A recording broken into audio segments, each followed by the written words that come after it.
شب برات کی حقیقت کے حوالے سے سوال کیا گیا ہے کہ اس میں کوئی عبادت ثابت ہے یا اس کی کوئی الگ سے فضیلت ثابت ہے۔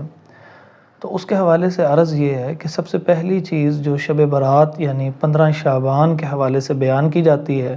وہ قرآن مجید کے حوالے سے ذکر کیا جاتا ہے کہ سورۃ دخان کی آیت نمبر 3 اور 4 کے مطابق انا انزلناہ فی لیلۃ مبارکہ، ہم نے یہ قرآن برکت والی رات میں نازل کیا۔ وہ کہتے ہیں برکت والی رات سے مراد 15 شعبان کی رات ہے۔ آئیے دیکھتے ہیں کہ کیا یہ 15 شعبان کی رات بنتی ہے یا کوئی اور رات بنتی ہے۔ قرآن مجید سورۃ البقرہ آیت نمبر 185 میں اللہ تعالیٰ ارشاد فرماتے ہیں شہر رمضان الذی انزل فیہ القرآن،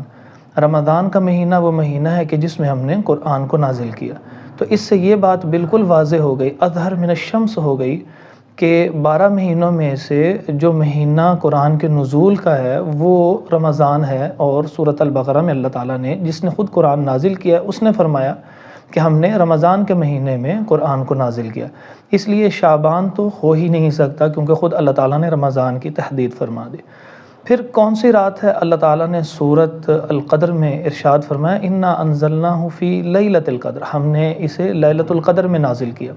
اب لیلۃ القدر جو ہے سب کو معلوم ہے کہ رمضان کے آخری عشرے کے اندر طاق راتوں میں سے ایک رات جو ہے وہ لیلۃ القدر ہوتی ہے، یعنی 21، 23، 25، 27 یا 29ویں رات میں سے کوئی رات لیلۃ القدر ہوگی۔ اب لیلۃ القدر جو ہے وہ رات کا نام ہے،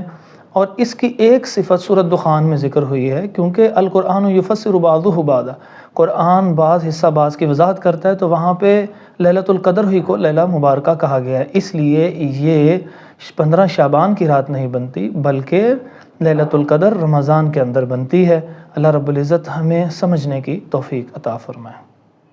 آپ نے سوال کیا ہے کہ کیا 15 شعبان کی الگ سے کوئی ایسی فضیلت ہو جس کے اندر کوئی خاص عبادت ثابت ہو؟ تو اللہ تعالیٰ کی توفیق سے اس کا جواب یہ ہے کہ 15 شعبان جسے شب برات کے نام سے لوگ جانتے ہیں،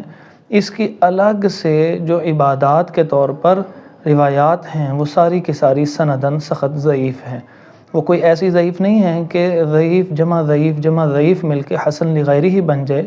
بلکہ وہ ایسی ضعیف ہیں کہ جن کا ضعف منجبر نہیں ہوتا اور یہ ضعیف ہی رہتی ہیں۔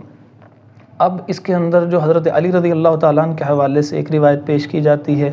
کہ اللہ رب العزت جو ہیں اس رات جو ہیں آسمان دنیا کے اوپر آتے ہیں اور پوچھتے ہیں کہ ہے کوئی رزق طلب کرنے والا میں اسے رزق دوں، کوئی معافی طلب کرنے والا میں اس کو معاف کر دوں۔ اور اسی طرح ایک روایت جو ہے جو سیدہ عائشہ رضی اللہ تعالیٰ عنہا کے حوالے سے ترمذی وغیرہ کے اندر موجود ہے، جس میں آتا ہے کہ اس رات میں اللہ رب العزت جو ہے بنو کلب کی بکریوں کے بالوں کے برابر افراد کو معاف کر دیتا ہے۔ تو یہ جو روایات ہیں یہ درجہ صحت کو نہیں پہنچتی، اور ایک اصول ہے کہ اثبت العرش ثم انکش، سب سے پہلے کوئی چیز ثابت کی جاتی ہے پھر اس سے مسائل کو اخذ کیا جاتا ہے۔ جب یہ بات رسول اللہ صلی اللہ علیہ وسلم سے صحیح سند سے ثابت ہی نہیں ہے تو لہٰذا پھر اس کو رسول اللہ صلی اللہ علیہ وسلم کی طرف منسوب کرتے ہوئے اس رات کی عبادت کا کہنا، اس کے دن کے روزے کا کہنا، تو یہ محتاج دلیل ہے اور صحیح سند کے ساتھ کوئی چیز ایسی ثابت نہیں ہے۔ البتہ بعض علماء نے جو سنن ابن ماجہ کی ایک روایت ہے 1390 نمبر، اس کو علامہ البانی رحمہ اللہ کے حوالے سے کہا ہے کہ یہ روایت جو ہے وہ کسی حد تک جو ہے مل کے حسن لغیرہ بن جاتی ہے، لیکن اس روایت کے اندر بھی رسول اللہ صلی اللہ علیہ وسلم سے کوئی